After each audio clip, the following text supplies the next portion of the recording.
Phoenix here. Bad day at the office.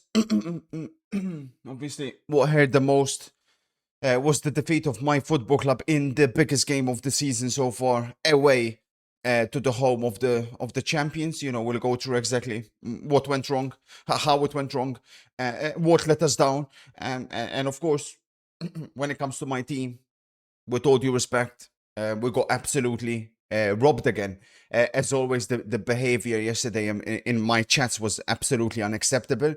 Just when I think we're turning over a new page, that happens, which is fine. You know, I just found it pretty ironic that there were Chelsea fans and Liverpool fans attacking my club because we, who were on a 7-win streak, lose away to Napoli, whilst their clubs lose to the likes of Sunderland and Brentford. But we'll get into that as well. No problem. For me, as always, laser focused on improving the algorithm and what went wrong. So, first and foremost, it's impossible, and I've always said this, to account for cheating in my algorithm. What happened yesterday in the Napoli Inter game was obviously simply unacceptable. Those of us that seen it, the first penalty, that can never ever be given a penalty in a million years. The fact that the referee didn't give the penalty and the linesman was the linesman all the way from the other side who couldn't even see anything, is the one that says it's a penalty, and VAR, who can blatantly see on each and every single one of their cameras that is not a penalty, still proceed to give it. And then, yes, of course, I believe in such a thing called karma and justice. De Bruyne pops his hamstring whilst taking a penalty that never ever was. And funnily enough, that had the biggest indication on the entire game, because Napoli play better without De Bruyne. Then comes the controversy, minute 43, because Billy Gilmore blatantly looked like he picks up the yellow card. The referee gives him the yellow card. Come minute 45, he picks up another. I thought, that's it, he's off. Napoli down to 10 men. But no, it turns out Di Lorenzo was the one that was yellow carded, despite the official Serie A website saying that Billy Gilmore was the one that was yellow carded initially. I mean, you couldn't even make it up. And then, second half, credit where it's due, because for me, I thought we were still in control. We hit the post twice in the crossbar. I felt like we were significantly superior to a Napoli team that was, of course, still missing key players. So I thought, we'll take over the game. But no, McTominay comes up with a brilliant strike. And even though we get the penalty, Anguissa then goes on to score another fantastic goal. So from a tactical point of view, Napoli deserved the win. How it came about is quite simply unacceptable. And the biggest difference between the two teams, from what we've seen yesterday, was in midfield. Inter's midfield is the same, of course, midfield that we've had for the past 5 or so years. Is clearly lacking the physicality needed in these type of games. And yesterday was as telling as it gets. And obviously we went back to having no goalkeeper. But we cannot beat any of our direct rivals. It was the same problem last season, and it's continuing. And it deeply concerns me. Obviously, I thought it'll be a draw. There's no way I could see a Napoli win. I told you Inter ain't going to win because I know Conte's teams and how they set up. But dear me, of course, then we've seen the whole incident between Lautaro Martinez and Conte. I feel like that stems all the way back, of course, from when Conte was coaching Inter, and it doesn't seem like the two got along. And obviously, tensions boiled over yesterday. Conte attacked at the end of the game. Furious why Inter sent Marotta out, not the Kivu claiming, of course, that wasn't a penalty, but he felt like we were putting pressure. But ultimately, a decision like that can never ever be accepted in a million years. And what Conte needs to understand, at Inter is different. He's used to, of course, mostly managing Juventus and whatnot. It's different because if Kivu goes out and says something, he'll be suspended for 3 games. That's why Marotta had to be the one that goes out and says, because what happened yesterday, whether we like it or not, is unacceptable, irrespective of who you support. So where does this leave the Serie A? Well, Napoli go top on 18 points. Milan, of course, we'll get into them in a little bit, 17, and Inter stuck on 15 with 5 wins and 3 losses. I urged caution, certain Inter fans thought we were going to blitz Napoli. I urged caution because I know how these things work, and there's still a lot of unknowns about Inter. That second half performance, simply inexcusable. Then, of course, you talk about inexcusable. The one that we actually did get correct, at least, was, Liverpool not beating Brentford. And I told you when before the game began, I said on the video, in the spoilers video, I don't see a way Liverpool were going to be able to win this game. It's not like all of a sudden you can flick a switch and they're going to start clicking. It doesn't work that way. And first and foremost, full credit to Brentford, because I don't feel like they've got enough credit for the way they played yesterday. And I picked them to go down, but I immediately began realizing that, hang on a minute, this team actually has something about them. And yesterday, they 100% fully deserved the win. There'll be a lot of, obviously, talk about long throws and this and that. Bro, I thought Coyote was fantastic, irrespective of the long throws. This guy was getting the ball and just running at the Liverpool players. So, full credit to them. That second goal in particular, the Damsgaard one, through pass to Kevin Shade, I thought that was magnificent. And Brentford, again, I said before the game, all they have to do is go and attack Liverpool. Don't be scared. That's exactly what they done, and they picked up the 3 points. With Liverpool, we've been through this. I personally, like I told you, don't think the manager can solve this. I don't see a way where Arne Slot is the man that can solve the situation Liverpool are in. There's no doubt about it. There are issues within the team that need to be fixed in transfer windows. But what we're seeing here is a manager that is ridiculously out of his depth. I don't want to hear, but it's Kerkes and it's Bradley, and yeah, we have no centre-back coverage, blah, blah, blah. That's all accurate. But at the end of the day, you got to deep it. And if you look at just this season, I've told you even last season, go back to my videos, he's a fraud. But the fact of the matter is, Liverpool are on 15 points when they probably should be on 8. That penalty against Burnley, obviously very late on, Hannibal being a freaking idiot. The Bournemouth game as well to get it to the Chiesa one. Like, there's so many results that Liverpool got early on in the season that were very lucky and fortunate. So it could be even worse. And that's why you cannot be reactionary. You can't just look at the fact that, we're still up there in the table and this and that. No, there's no solving this. Kerkes, irrespective of the goal, was a disaster. Salah, world-class goal. Other than that, disaster. Verse yesterday, I mean, I told you he's not going to turn up yesterday, but again, you'd expect a lot more. The same continuous pattern of him losing the ball time after time. I mean, the only Liverpool player that turned up yesterday was Soboslai. That's it. And other than that, nobody else turned up.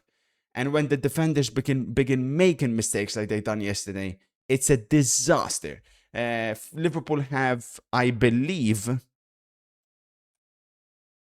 Villa, so Palace, Villa, Real Madrid, City before the international break. This international break is about to be very interesting, because with the way Liverpool are going, none of those games are going to be easy. Not a single one. And like I said, there's not a switch that's going to magically flick. There's potentially the theory that Liverpool play better against better teams.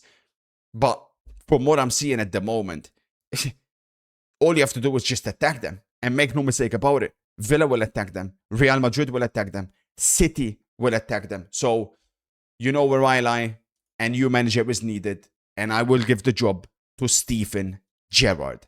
Next up then, we had the Manchester United game. I hold my hands up in the air. I didn't see that coming. I mean, I don't know how I didn't see that coming. Bad Phoenix. It was brilliant. It was brilliant for Manchester United. I said Brighton would win. And in theory, it wasn't even close, in the sense that referee was awful throughout the entirety of the game. But United were the considerably better team for the large portion of the game.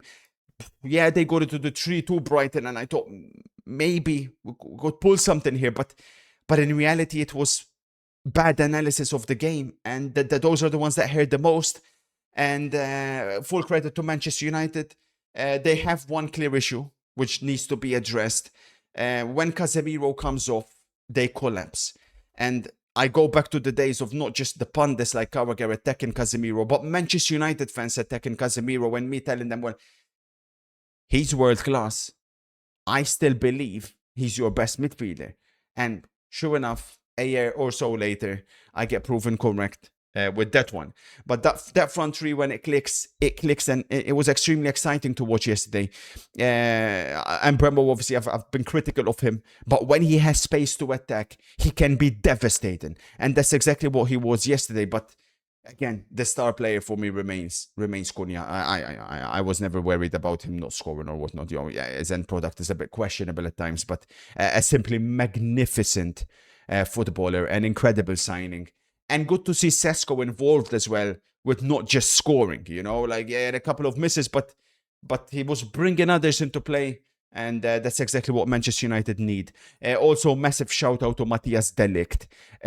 I've said this before, I'll say it again. For me, he's in the, so far, Premier League team of the season in terms of centre-backs. He's been absolutely exceptional. And I can't believe he doesn't get picked for Netherlands. So, full credit to United. Back to the drawing board for me. Can they make it 4 in a row after making it 3 in a row? And what are the ambitions for this Manchester United team? They currently find themselves fourth ahead of Liverpool.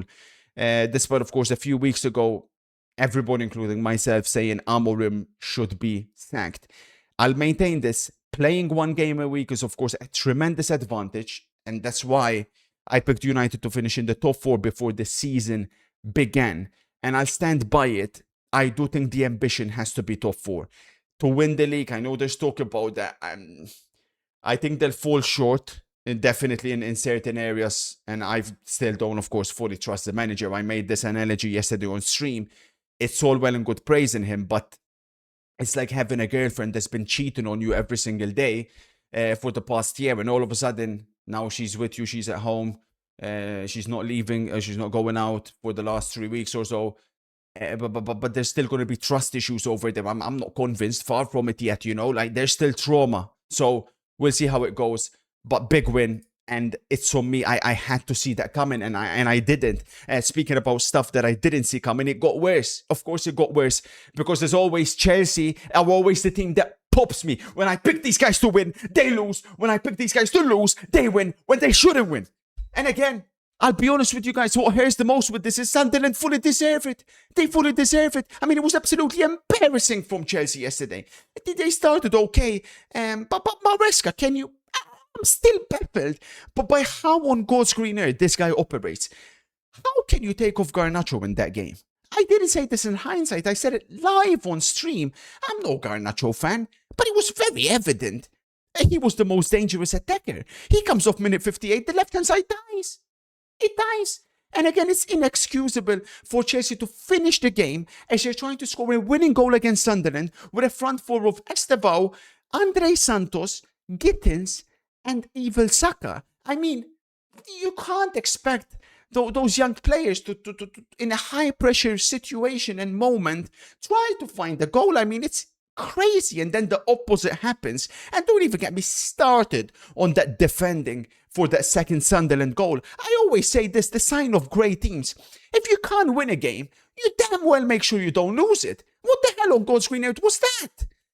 And certain players here, by the way, Caicedo yesterday, it's been ages since I've put you in a flop. And it's no surprise if he doesn't turn up, Chelsea doesn't turn up. But they can't use fatigue as an excuse because they played midweek. Most of these players were fully rested. But this guy right here is the biggest alarm bell at the moment for Chelsea. He played in his best position yesterday. There's no excuses. Oh, he's not a number 9. Okay, well, he played as a number 10 yesterday. That moment when he was through on goal, irrespective of whether it's offside or not, and he doesn't shoot the ball. But that's a player low on confidence. Massive alarm bells ringing. And of course, it wasn't just that we got wrong, of course. You have to go even before that. And everything popped with the Milan game early on. But again, I don't know how many people would have seen this coming. A game filled with drama and controversy. Modric, by the way, every single game he's played for Milan, he's been an 8, 9, 10 out of 10, which is incredible. Salamakers was extremely good and he almost scored an incredible winning goal. But those two players aside, Milan were absolutely terrible. And yeah, it all began with that penalty Pisa got, which there'll be controversy about. But the two Milan goals, you could also question there was a potential offside, especially the second one they got late on. And they have big problems because Jimenez cannot play for Milan. I mean, this guy is not a striker. I don't know what he's best at, but he can't hold the ball for dear life. So they got massive problems over there. Of course, for them, it's a bit similar to Manchester United. They're playing one game a week. It's a huge advantage. But they've now dropped points at home to newly promoted teams on 2 occasions. I mean, you look back at the end of the season, and when you do the tally up in the points, that's likely to be costly. The positive for them, of course, is they're missing a lot of players still. We've not seen Pulisic and Leao yet together this season. Yashari's not played yet. So once they bring in all these players back, there's no doubt they'll be back to looking much better, even with the players, or even with the performances of some of these players that we seen yesterday, which simply, or on Friday, which wasn't good enough. But as for the Phoenix, of course, you know, we have a high ceiling. We expect much better. It's inexcusable. We're going back to the drawing board to see what went wrong because we knew a bad day was coming, but like too many things went wrong. And I have to see that come. How could I not see Milan dropping points? How could I not see Chelsea losing? How could I not see Napoli winning? But we'll go again today on Super Sunday. Plenty of matches, including El Clasico. Let's make sure we get that one absolutely spot on. I'll catch you guys in the streams. Phoenix, no, bad Phoenix, bad Phoenix, bad Phoenix.